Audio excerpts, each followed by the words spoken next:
Hi guys, this is Dr. Aeronautics. Welcome to Flight Simulator 10. We're going to fly an airship. We've now reached the point in the Norsden Land to Neso series where Minecraft is no longer compatible for everything we're doing. We've now invented flight, and we're going to fly an airship. We would be flying in our Norsden Land to Neso series. This would be the...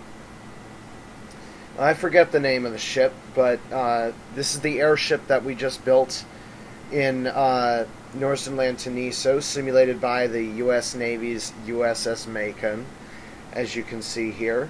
So, this is Flight Simulator, so it's mainly for airplanes, so airships tend to be a bit glitchy, but they work for the most part. So, you're looking at the cargo bay, that area that I believe I said was open to below. So basically, we've just, if you can imagine it, we've just built this thing, and we're going to take it on its first flight from its construction depot to downtown New Venice, where it will be stored for later use. You're currently looking at a trapeze which is hanging down from the hangar, which we of course built into the craft. So here's another view from directly underneath it. And we also have some images of the propeller engines which are used to drive the craft. This is what it looks like from the top. Remember, I discussed that we had an observation tower at the very top. Oh dear, we're glitching out again. As I said, we have a observation tower at the top where you can see stuff. Okay, come on, glitching, please stop. It's rather annoying.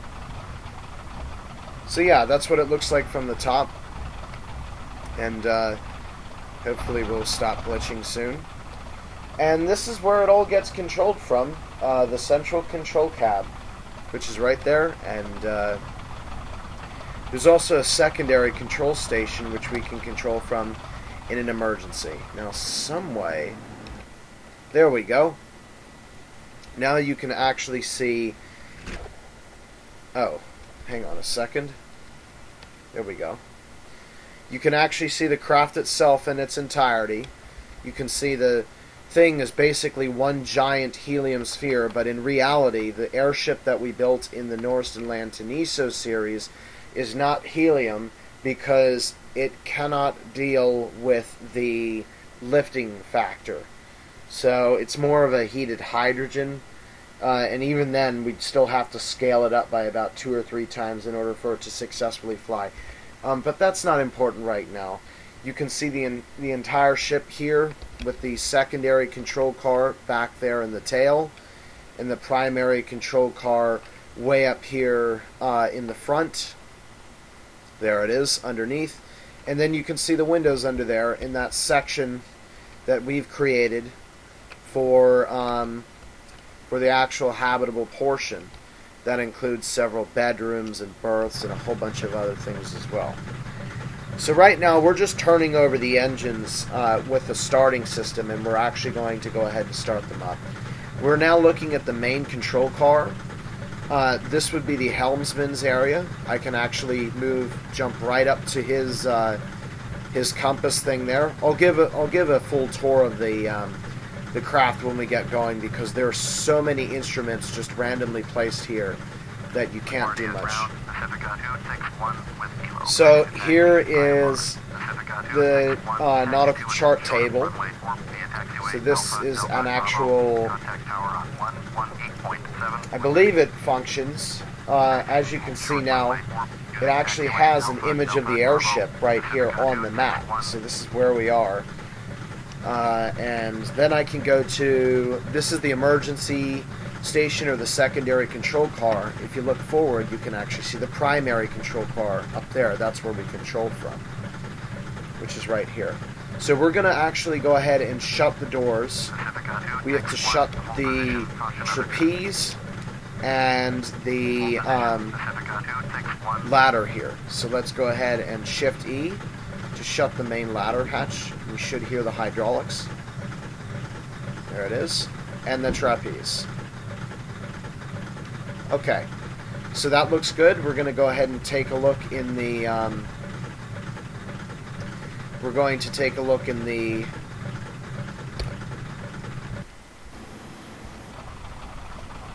I can't think of its name. Ah, yes. Okay, so the doors have been shut to the hangar. So we're all set. There's only one or two things left. There's actually four things we have to do left. Now, with Shift M, we're going to go ahead and turn on the main battery systems that control the electronics. So the electronics are now on. And we're also going to do Control U to turn on the avionics. So that's done as well. Now we're going to press L, which is going to turn all of our lights on. And now we should be ready to start the engine. So you can see we don't have many navigation lights. Kind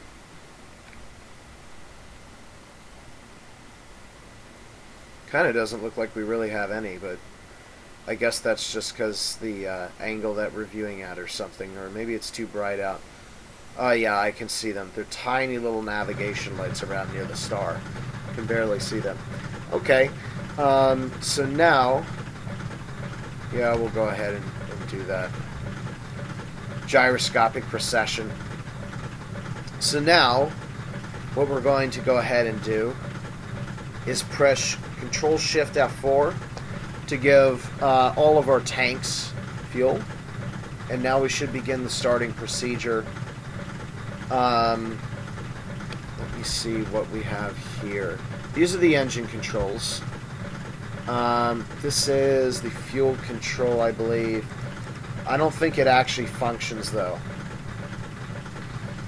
So this is the controls, and because it's a Navy ship, it has your standard positions for ahead, full, standard, 2/3, 1/3 idle, and then for A stern, 1/3, 2/3 standard and full.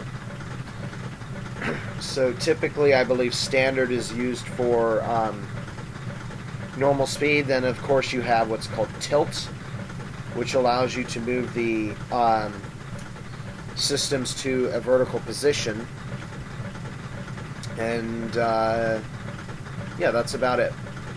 So we're going to do an auto start because the system doesn't work entirely in the simulation. So I'm going to go ahead and start the engines with Control E now. And there's 1, 2. I think they start in pairs. Or perhaps sides. Let's take a look. Sounds like we're going. Okay, port props are going, starboard props are going. So the engines have been started, and we're ready for takeoff. So, now the next thing that we need to do is test the rudder. Good, the rudder works, and let's go ahead and test the elevator.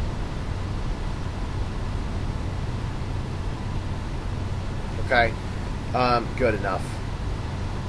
Once again, we're not controlled with helium. We're actually controlled with superheated hydrogen, because here's another thing. In Norsden Land, the airspace that we cruise in is from 8,500 feet to 13,000 feet, which going about 4,000 in the USS Macon would pop it. But because we're in a different type of airship than the actual USS Macon, we're certified up to 13,500 feet, which is the maximum cruising altitude of the Class D Norsden Land airspace right now. We're pretty much ready for takeoff now. What I have to do now is explain the buoyancy gauge here. So here we have our altitude, and our climbing and descending gauge, and it's somewhere around here. That's our airspeed. This is a very primitive craft, so there's not much in the way of a panel. Things are just where they are, and you just have to deal with it. Man, where's it? Ah, that's it. Here's our buoyancy gauge. So what we have to begin doing is shunting the gas out of the compressed cylinders to increase our buoyancy. And we're going to continue doing that until we're fully buoyant. But first we have to cast off with slash and period. Okay, so we should be good now. And I'm going to count down like I would for a launch. So we're going to take flight in 10, 9, 8, 7, 6, 5, 4, 3, 2, 1, upshift. Engines forward.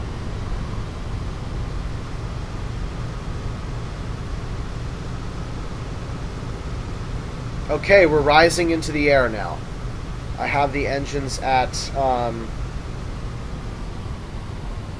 okay, it appears that the engines aren't even simulated there. Okay, well, we're taking flight now. So we're going to go up to full power, which we're at now. And now what we need to do is wait until we get up to about 400 feet before we begin tilting the rotors forward and releasing some of our buoyancy so that we can gain even more altitude. So we're going to wait until we reach about 400 feet before that happens. Meanwhile, I can start touring. Here in front of the helmsman we have the heading indicator, which is a very nice, actually has a fleur-de-lis on the front and everything. It's a very nice compass that the rudderman uses as he steers. And then we have the chart table here, which I've explained. That's the secondary control cab. Here is the elevator man's control, and now we can begin releasing buoyancy tanks, because we're at 500 feet.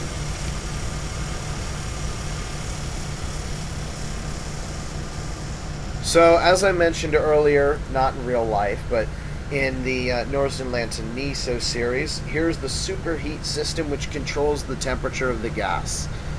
And I just realized hot hydrogen gas does not fare well in an oxygen atmosphere. But, I mean, you gotta lay down reality somewhere. Don't worry, we're gonna do fully realistic rockets, though. And airplanes. We're only cutting corners on the airships because they're cool. We're going to continue releasing buoyancy and cut back to 2/3. So this is the elevator controls here.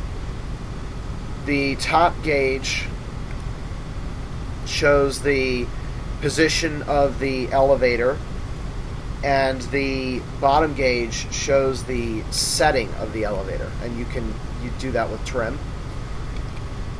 So as I zoom in, you've seen our buoyancy gauge, which is there. Here's also a it'd be awesome to be the elevator man, because you got everything in front of you. You got this, you got these gauges, you can read everything from here.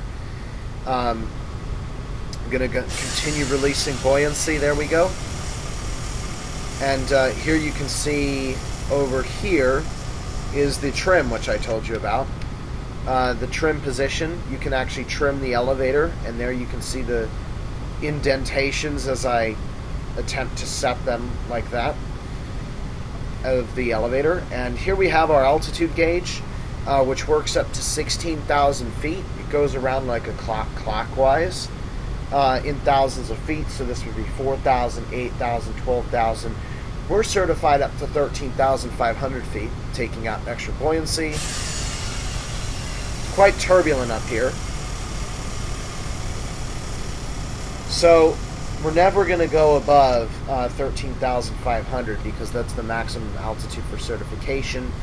And oh boy, we might have to deal with some nasty winds soon because we're going up through some cumulus clouds. In fact, I'm going to go to full now. and release another buoyancy setting.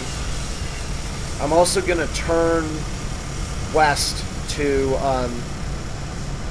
New Venice, aka New York City, to prepare for landing in the downtown region. And now you can see as we start to pick up speed, we're now up to about 45 miles per hour. The faster we go, the steeper we can angle ourselves up, the quicker we'll gain altitude. You can see now we're at 3,000 feet. So to finish it off, here we have our climb rate and descending rate indicator in thousands of feet per minute. And then we have another altitude gauge put here for our convenience. Now these are the speaking tubes. I presume one of these goes to the fore gunner's nest. The other goes to the aft gunner's nest, or in the case of the Norsden Land Neso ship, it would be the lookout stations. And I think this either goes to the aft control car or the cargo bay. Not 100% sure on that one. And well, the stairs to the upper area, you can't see them, but there's a ladder around the other side with a thing. Here's our radio stack. This is how we communicate using our radios to the ground. And we're at 5,000 feet now, so I'm going to continue letting the buoyancy out now. And we're actually not going that far, so I'm not going to gain any more altitude. So now we can go fully buoyant. And we're going to go ahead and level off.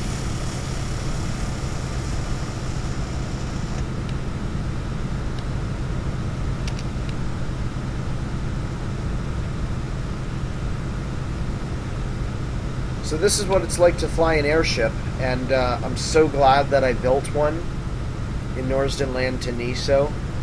It was very difficult to do, but I mean the rewards are just incredible. I mean, I don't know about you guys, but I love those cumulus clouds. Like, it's just awesome being, you know, floating around with them and stuff. In fact, because the craft is white and it's big, it's almost like it's one of them, which is actually kind of funny. And they go down. There's actually a layer of haze below us, and they go up. They go way up, because now in Norsden Land we've been up to about 13. Well, we'll get up to 13,000 feet. And what we'll find is these clouds way up there don't tend to move around much, so they're quite far up, and yeah, that's about that. Now I'm going to continue turning this direction towards the downtown. I presume the horrible winds are responsible for that. And now I'm really going to consider leveling off, because we're now at 7,000 feet. And we're doing about 70 miles an hour, thereabout. Here's our fuel station controls. And buoyancy, yeah, buoyancy is controlled from here. But then we still have the ballast control and the fuel control all here. And several cards over here explaining it. Yeah, so this is in nautical miles per hour. We're doing 65 knots, which is very fast. It's about as fast as some of our trains on the ground. Now I'm going to reduce to 2/3 throttle now. Okay, and we've actually begun our descent now. One of the cool things that we can do on board is open up our trapeze. So let's go ahead and there it is. So you can legally do that in flight. That's the whole point. Is now you can drop stuff out of the hatch here, and it's very fun to do. So so we're going to go ahead and shut it now. And there we are.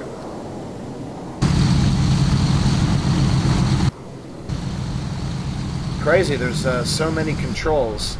Difficult to cycle through all of them. There we go. We're now closing in on New Venice, and I can see my boats that I parked there. I'd imagine the ship that I built is way out there, and now I have to figure out where to park this beast, and we're actually angled pretty darn steeply down. But because this is a pseudo-real ship, it's okay. In real life, the craft probably would have disintegrated by now. But we don't have to concern ourselves with that. I need a parking space. How about the Central Park that we made in New Venice? Actually, that might be too far to the north now.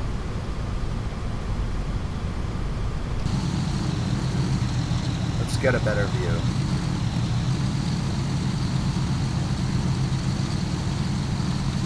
Yeah, okay, so I can see... Wow, look at that! Look at that, the tallest skyscraper pokes right out of the haze. That is so cool looking. Did you guys know that actually the Empire State Building was purposefully designed to be an airship mooring mast? Unfortunately, the buildings in Flight Simulator 10 are ghosts, so I can't dock to it. I would if I could, and in Norsden Land, that's actually where we're going to end our airship up.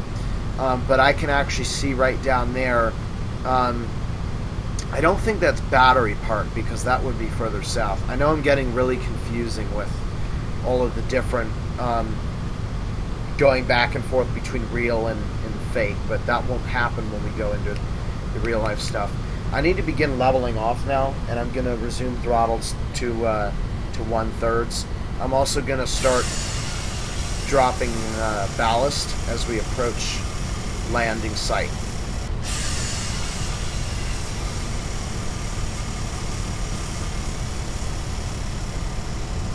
So we're at about 1/3 now.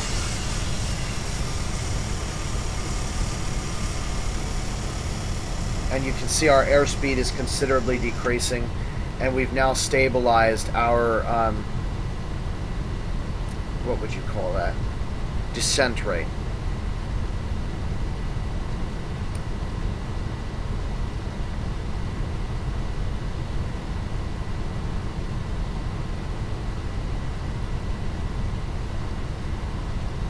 FYI, we're passing over the real-life Brooklyn Bridge.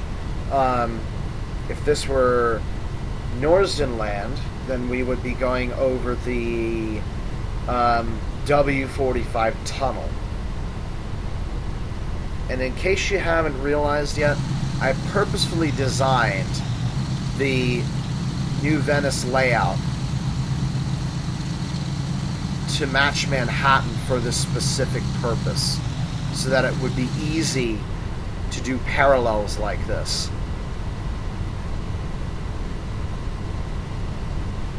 And if you're following along with the series, you can ignore that traffic down there because the car hasn't been invented.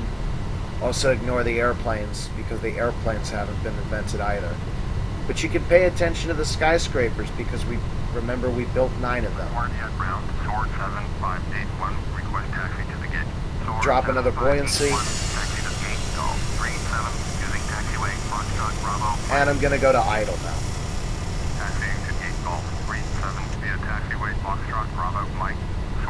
Drop one more. And we're just going to continue doing this the whole way.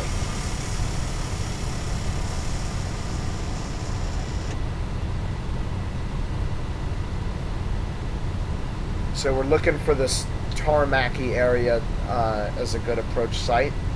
So I'm going to begin using a little bit of rudder to steer us in that direction. Adding more buoyancy, and now we seem to be at position 5. So let's go to position 6. Gonna go ahead and level off now.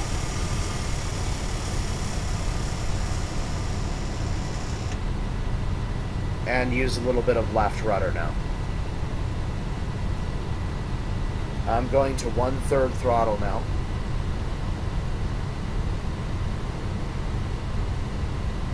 And drop the 7th.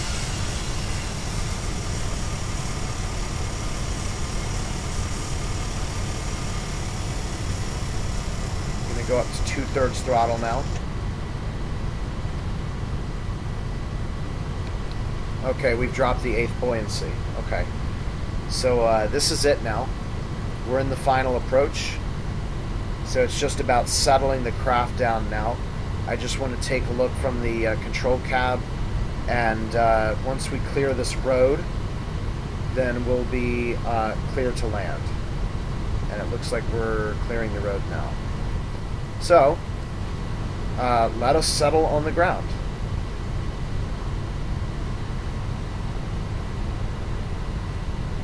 And there's contact. So now we're going to go ahead and throw down the lines. Add a little bit more. And you'll notice that we burned basically no fuel. And that's because airships are incredibly fuel conservative. They're like submarines. You can fill them up with fuel, and imagine if we had nuclear-powered airships. You could practically fly them for a lifetime and not have to ever refuel them. Because you can go about 9,000 nautical miles to begin with without having to want to refuel one of these beasts. Control-Shift F4 to shut down. Actually, first the lights. Now Control-Shift F1. So we're shutting our engines off now. We're going to go ahead and open up the hatch at the back and go ahead and take off the power as we still glitch. Of course we still glitch.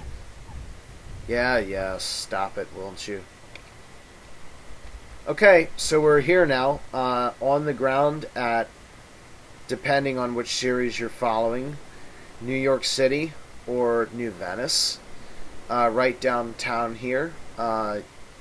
If you will, I can see the Capitol building over there, beside the skyscrapers, and then